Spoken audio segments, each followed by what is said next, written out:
తదుపరి కన్యారాశి. కన్యారాశి వారికి ఈ మాసం గ్రహస్థితిని కనుక పరిశీలించినట్లయితే వీరికి జన్మరాశిలో కేతు సంచారము కొంత ప్రతికూలమైనటువంటి ఫలితములు ఇచ్చును. ముఖ్యంగా ఆధ్యాత్మిక దైవ కార్యక్రమాల విషయాల్లో అభివృద్ధికరమైనటువంటి ఫలితములు ఇవ్వగలదు. షష్ఠ స్థానంలో శని శుభఫలితాలను ఇచ్చును. ఆరోగ్య విషయంలో మాత్రం కొన్ని ఇబ్బందులు కలగజేసే అవకాశం కలదు.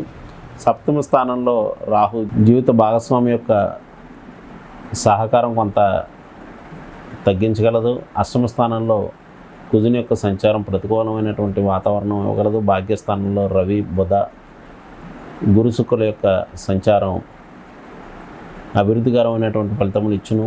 వీరికి రెండో వారంలో దశమ స్థానంలో శుక్ర సంచారం వృత్తి వ్యాపారాలను అభివృద్ధి చేయను. 3-4 వారాల్లో రవి బుధ శుక్రుల యొక్క సంచారం పేరు ప్రఖ్యాతులు పెరుగుట, వృత్తి వ్యాపారాలు అభివృద్ధి చేయుట తదితర ఫలితములు ఇవ్వగలదు.